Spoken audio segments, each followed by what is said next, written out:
Halo Fortuners, selamat datang di Fortune Star 222. Sama gue Lucky yang saya bacain energi kalian di bulan Juni untuk semua zodiak ya. Dan highlight di bulan Juni itu adalah Jupiter konjang dengan North Node ya. Terus ada full moon di Sagittarius, ya, bulan purnama di Sagittarius itu tanggal 3 ya. Ada new moon di Gemini ya, dan ada juga Pluto retrograde yang konjang dengan Saturn. Apa sih dampaknya buat kalian semua energi-energi semesta ini, dan bagaimana kita bisa menggunakannya sesuai dengan kebutuhan kita? Nah, gue saranin gak hanya nonton sun sign kalian ya saat kalian lahir seperti biasanya itu, tapi nonton juga rising atau ascendant sign kalian dan juga moon sign kalian. Dan cross watcher kalian welcome untuk join ya. Kalau nggak sesuai jangan paksain itu sesuai, coba nonton ketiganya karena ini general reading ya. Oke, check it out.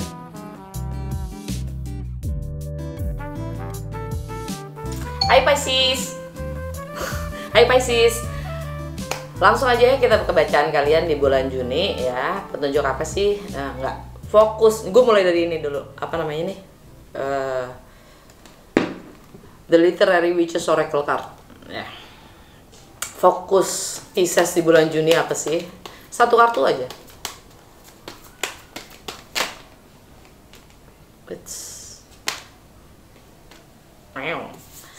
I. Ya. Tapi keluarnya kebalik, Bo. Keluarnya kebalik. Ya. I itu adalah visual. I itu adalah eksistensi. Ya, eksistensi kita ya, kenapa? Kita yang terlihat, kita yang menjadi, kita gue, I love you, I love myself, ya kan? Adalah saya, gue secara fisik, eksistensi. Masalahnya ini kebalik kartunya gitu. Jadi fokus kalian adalah meniadakan,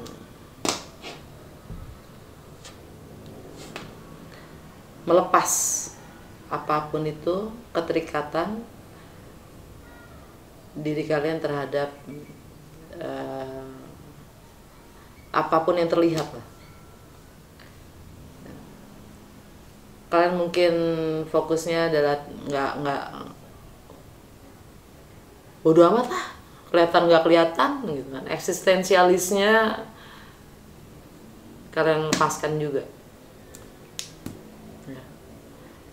I ini juga bisa dibilang ego sih, I kan, gue gitu.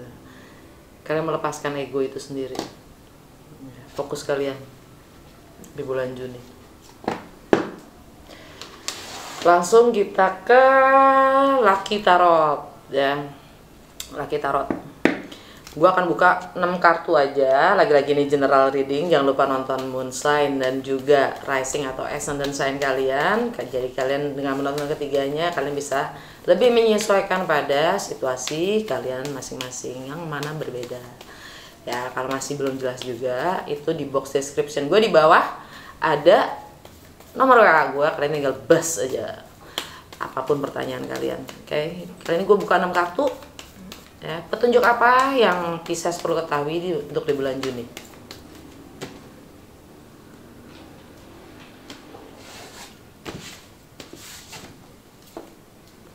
Tema Pisces di bulan Juni, The Lovers. The Lovers. Goal kalian di bulan Juni, The Hangman. Opportunity, peluang, kesempatan Pisces di bulan Juni, The World. Baiklah. Challenge ya Pisces di bulan Juni, The Wheel of Fortune. Action yang dibutuhkan, The Tower. Outcome, Strength. Oke. Alam bawah sadar kalian, The Emperor. Got it. Alam bawah sadar The Emperor. Kalian punya kuasa kendali terhadap nasib dan hidup kalian sendiri. Jadi kalian secara alam bawah sadar kalian tahu kalau kalian harus mengambil keputusan atau bersikap. The Emperor ini energinya Aries. Aries buat Pisces. Itu ada di rumah kedua. Rumah kedua itu tentang nilai. Apa yang bernilai buat kalian? Bagaimana kalian menilai? Dan itu yang akan sangat berdampak dan mempengaruhi keputusan yang kalian akan ambil. Kalau kalian mengerti, kalau kalian memang benar-benar punya kuasa atau kendali atas hidup dan nasib kalian sendiri, tindakan seperti apa? Berdasarkan nilai yang bagaimana? Right? Ya, karena lagi bimbang mungkin ya, alam bawah sadar kalian itu. Tema kalian di bulan Juni, The Lovers. Welcome to Gemini season. Ya. Ini energi Gemini, The Lovers. You have the choice. Kalian mencoba untuk bercermin, ya, seperti pada gambar. Lovers itu pilihan, dan ini energi Gemini, matahari ada di Gemini, ya. Buat Pisces itu adalah mindset. Ya. Oh no, not mindset. Buat Pisces itu ada di Gemini, itu ada di rumah keempat, family, rumah atau properti, ya. Tradisi, stabilitas emosional. Nah, tema kalian itu adalah kalian ya punya pilihan untuk apapun tindakan, apapun keputusan yang kalian ambil, kalian diminta untuk lebih bisa bercermin, ya. Apa yang kita akan ambil, keputusan apa? Karena semua itu akan kembali kepada diri kita sendiri. Keputusan apapun itu, ya. Kita akan mendahulukan diri kita sendiri atau kita mendahulukan orang lain, itu semuanya akan kembali ke kita sendiri.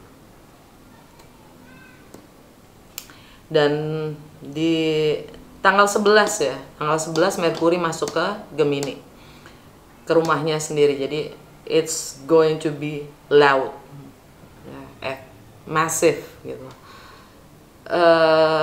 Kekhawatiran kita akan rumah, ya, rumah tangga atau perkawinan atau stabilitas emosional itu akan di blow up, ya, dengan Merkuri masuk ke Gemini. Ya, kecemasan kita, kekhawatiran kita itu akan di blow up. Jadi ada baiknya mungkin kita untuk bersikap, ya, seperti kata si alam bawah sadar ini, ya, tanpa harus banyak mikir. Karena sadarin Gemini itu juga victim of insecurity, ya. Dia korban dari segala kerancuan, ketidakjelasan gitu. Semakin dia berpikir banyak, semakin dia hilang. Anyway, goal kalian. Oh ya, enggak, belum. Masih di Gemini, ada new moon di Gemini tanggal 18. Ya, tanggal 18 Juni itu ada new moon di Gemini. Nah, new moon itu konotasinya selalu tentang new beginning, ingin memulai sesuatu yang baru, ya. Jadi entah kalian ingin memulai mungkin pernikahan, ya, di rumah pernikahan atau rumah baru, ya, atau membangun rumah, merenovasi rumah, atau stabilitas emosional, tradisi baru, anything. Ya, ini general reading, ya. Karena ini lebih ke Merkuri itu mindset, persepsi, ya. Jadi berdasarkan persepsi yang bagaimana, ya, kita melihat sebuah tradisi. Itu temanya kalian lah di bulan Juni. Ya. Karena gue juga Pisces, ya, gue tahu. Gue paham. Goalnya Pisces di bulan Juni adalah The Hangman. Ini energi Pisces sendiri, ya, The Hangman. Ada ketergantungan, ada sesuatu yang belum selesai. Citra diri, ya, kalau kita bicara tentang Pisces itu di rumah pertama, tentang citra diri kita sendiri, tentang bagaimana kita merepresentasikan diri kita sendiri. Ada ketergantungan di situ. ada yang belum selesai, ada delay, ya. Ada delay, ada pelarian di sini. Karena Pisces itu sukanya melarikan diri, ya. Entah itu ke drugs, entah itu ke minuman, entah itu ke shopping, entah itu ke judi, ya kan? Kegelapan lah ya, karena original rumahnya Pisces itu di rumah ke-12 tentang karma, tentang kegelapan, ketidaktahuan. Ya. Bagaimana kita jadi goalnya kalian adalah menyelesaikan segala sesuatu yang sifatnya delay. Ada unfinished business juga di sini. Semakin kita mendelay, semakin kita menggantungkan. Situationship. Goal kalian adalah mengkelarkan yang belum kelar. Karena rumah ke-12 itu juga ending ya, rumah terakhir. Bagaimana mengakhiri.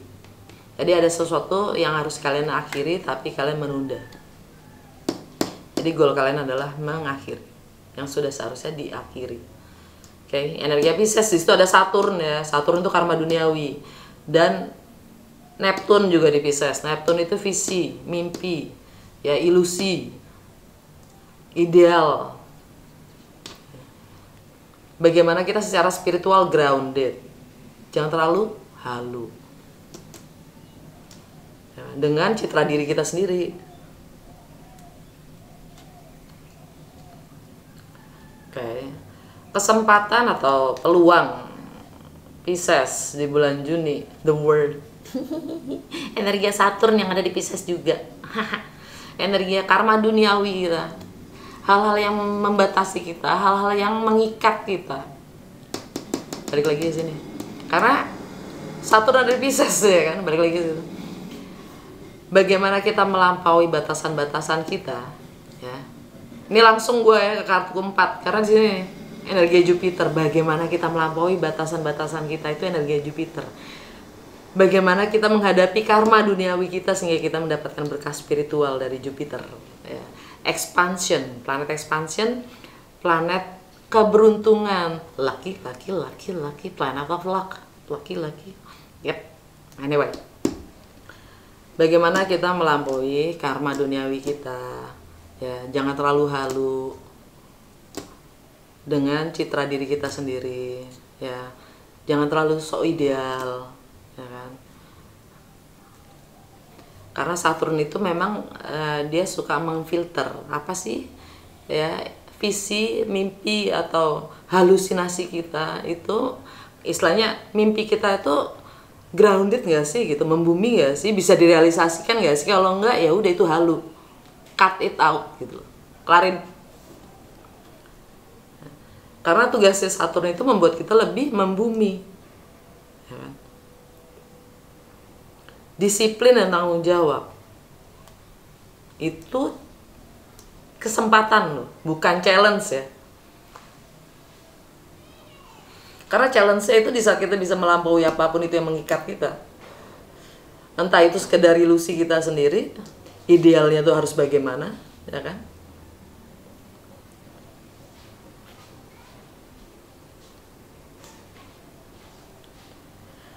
Karena Jupiter, gue langsung ngomong di Jupiter di kartu keempat nih, the wheel of fortune ya, roda keberuntungan. Lagi-lagi roda keberuntungan itu tergantung visi kita ke depan.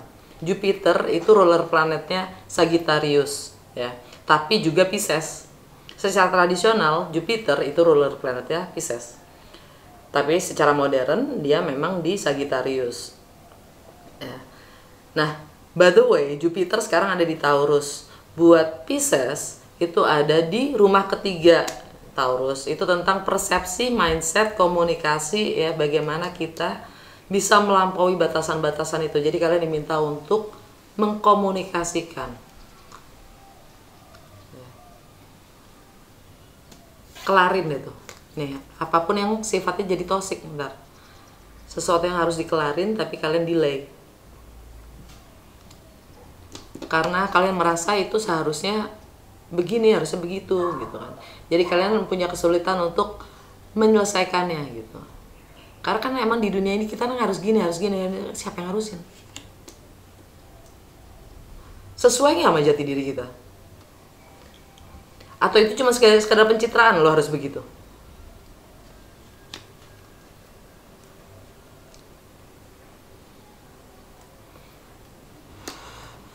ya kan, Jupiter di situ ya.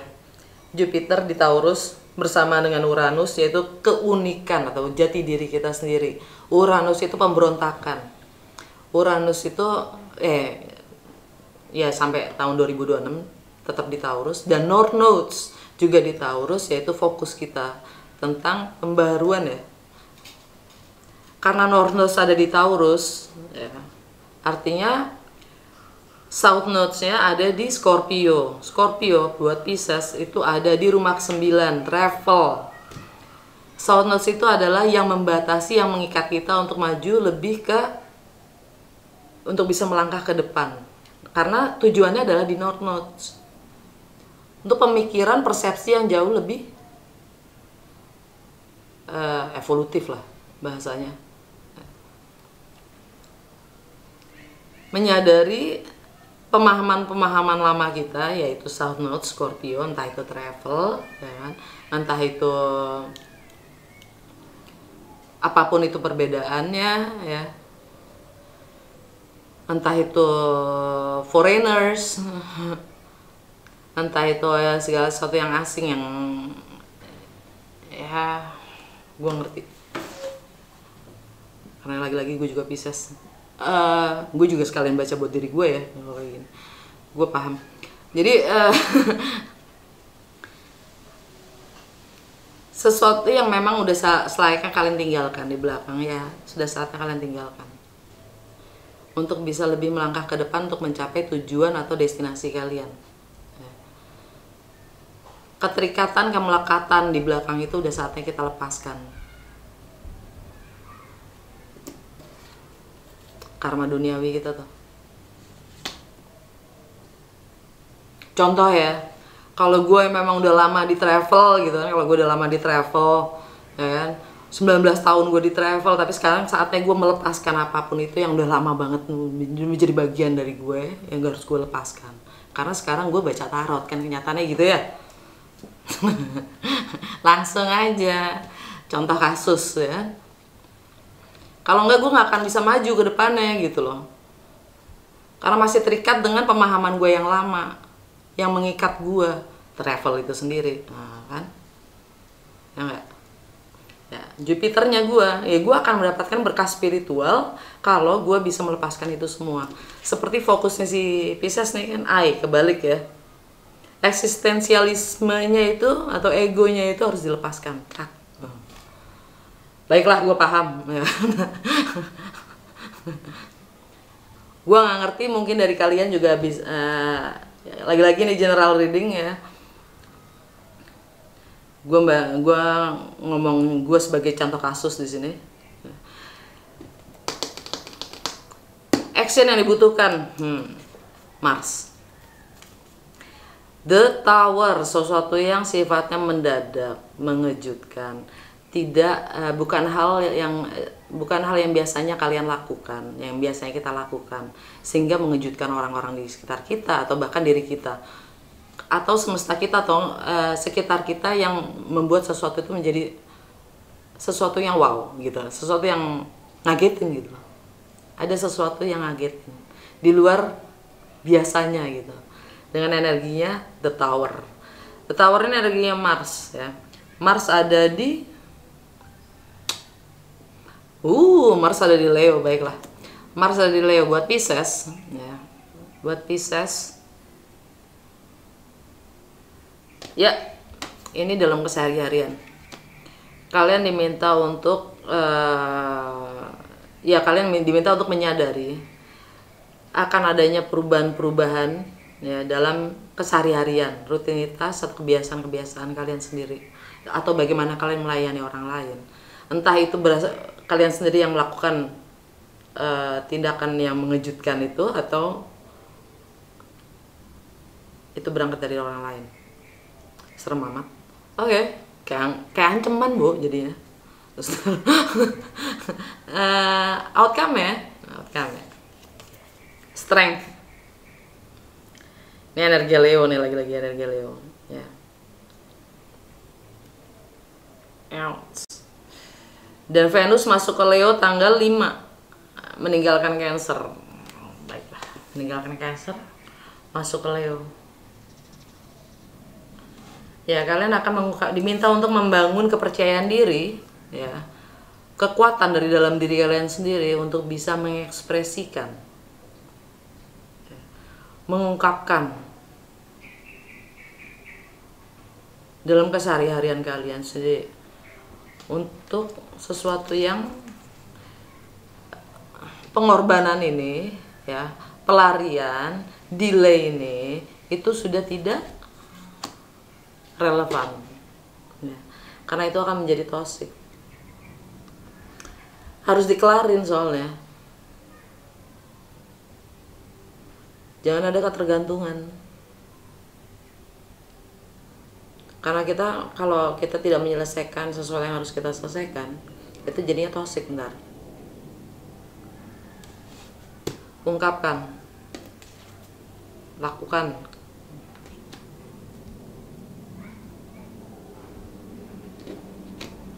Alright, langsung aja gue ke kartu terakhir dari Mystical Shaman Oracle. Satu kartu aja, saran untuk Pisces di bulan Juni.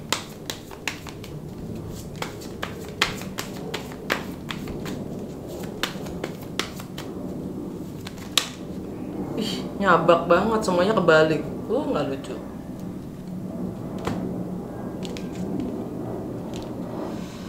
The Tree of Life, Taming the Wind, sama Seer. Tree of Life kebalik, ya kan? Pohon kehidupan itu jadi kebalik tuh gimana gitu? Semuanya serba kebalikannya. Kalau dia tegak, ya, hidup di dunia ini kita tuh hanya penghubung, ya. Dunia ini, fisik ini, materi ini itu hanya penghubung dari yang di atas sama yang di bawah, ya. Kita diminta, saran kita adalah bagaimana kita menjadi penghubung kalau kita sendiri masih nggak jelas antara spiritual dan materi, gitu. Kalau kita sendiri masih ngambang, ya, the hangman, it's going to be difficult. Nah, Taming in the Wind kebalik, itu keren. Karena dengan Taming the Wind itu tegak, artinya masih ada keributan, ya, dalam pikiran kita, dalam benak kita, dalam kepala kita. Dia minta untuk menenangkan, untuk menguasai, ya. Bukan kita yang dikuasai oleh pikiran, tapi kita diminta untuk menguasai pikiran. Tapi di saat dia kebalik, ya, artinya kita sudah bisa menguasai pikiran kita. Nah, the Seer, ya, ini pembaca tarot nih. Ini paranormal nih, gitu. Seer ini dia yang mendengarkan intuisinya, dia yang mengetahui tanpa harus melihat, ya. Tapi kebalik, Bu. Dia kalau tegak, ya, dia bisa melihat, dia bisa tahu, ya, karena dia sinkron dengan dalamnya. Dia tidak terkontaminasi karena dia in tune dengan intuisinya. Kalau kebalik, itu bisa nyebelin loh. Jadi hati-hati kalau kita biarkan ini terus berlanjut, ketergantungan ini terus berlanjut. Segala sesuatu yang memang harus diselesaikan, selesaikan. Jangan dibiarkan gantung, nah, karena nanti berdampak pada kemampuan kita untuk lebih in tune dengan intuisi kita, dan bahkan itu mempengaruhi kita sebagai penyelaras dengan sekitar kita sendiri, penyambung kehidupan itu sendiri. Oke, udah segitu aja, semoga resonates dan berguna. Kalau ya jangan lupa untuk like, comment, and share. Dah.